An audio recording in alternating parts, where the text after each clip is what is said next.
Hello everyone, I want to share with you the first use of my repowered Boland's ST180 hydro tractor. As you saw from my other video on my channel, it now has a Briggs & Stratton engine out of a Craftsman LT2000, hence the hood. So the first application for this, it's going to be to spray my weeds. I'm not going to call it a lawn.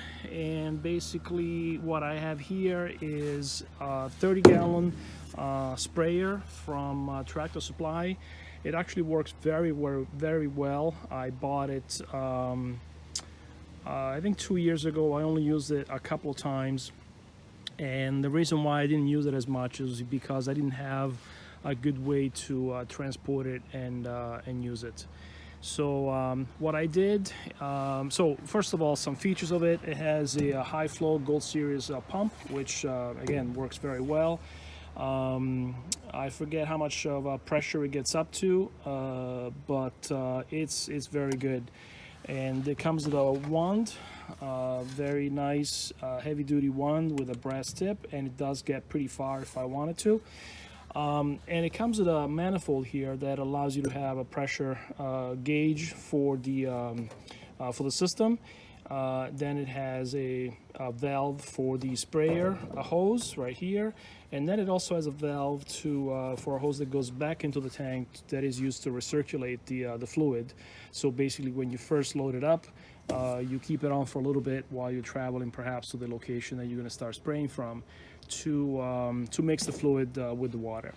As far as the chemical, I used it once this summer already with crabgrass preventer only, again from Tractor Supply, and this time I'm using it with this Pasture Pro Plus weed and feed. Again, last time it was just weed, and this time is weed and feed.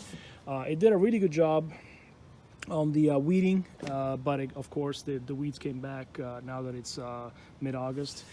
So it's time to do another application. So right now it's loaded up with 5 gallons, so 2 of these, and 25 gallons of water. So again, back to the tractor though. It's worked very well so far. I didn't use it much, and basically again, it's still in the same condition as the last video. For power, the power for the pump, I plan on putting a permanent switch mounted right here on the dash. But for now, I'm just using the leads, the wiring kit that came with the system, which clips onto the battery. It has its own switch. I'm going to power it on right now. So that's the pump that is doing the recirculation. And then I have an extension cord made up that goes from there and it goes to the pump. Again, eventually I'll put a permanent wire that comes out right here. That way when I want to plug it in, I just need the extension cord and the switches on the dashboard. As far as the spray nozzle, this is also a setup from Tractor Supply, and basically you buy the body and then you choose the nozzle based on the application that you have. In this case, this one gives me a fan of spray that's about 8 feet wide, and so for me it's just enough to run it through the lanes, make a couple of passes, and it does a really good job. As far as the mount, I actually just built this yesterday. This is a bracket that came off of the tractor that the engine out of this tractor came from, and basically this bracket was holding the gas tank in place underneath the seat of that Craftsman tractor. So I bent it a little bit, and it already had these this little lip right here plus the hole. I try to use that hole to thread this knob into it on the bottom, but there is a lip over here that prevents me from actually turning the knob. So I transfer that on the top, and basically this is very easy to remove. Just undo this. I threaded it onto this piece of metal right here, and remove the whole bracket. That way this whole piece comes off very easily, and it's not always a pain that stops him from actually using the system. So this should work very well. So I'm going to fire it up and show you the spray pattern for a few seconds, because I do actually have chemical in there, and then I'm going to start going around. Okay, so I pressurized the system.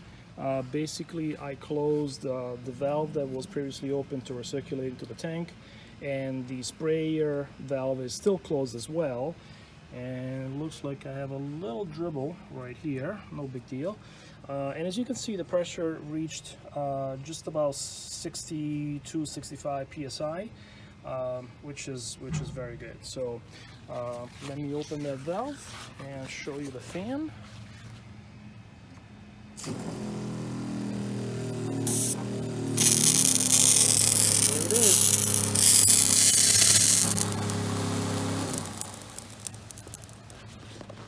Okay, so it stays on for a couple of seconds after you shut off the valve, because again, that hose is pressurized. So it works very well. I'm gonna get going. Note about the pressure regulation here is that right now the power is off to the pump.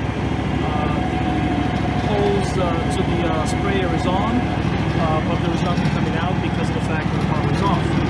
So what you can do is actually adjust the pressure here by regulating how much return there is inside of the tank. So by opening that, you can drop the pressure from that maximum of 60 psi down to something, whatever makes sense. And that depends on the type of nozzle that you select for your sprayer.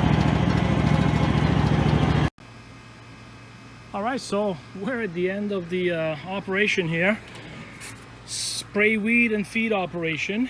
And basically at the end, what I do is I use the wand, the pump engage, and just spray in the areas where I can't get to with the back sprayer. And yeah, this thing can be adjusted so I can shoot pretty far. Check that out. 60 psi is basically like having your faucet on.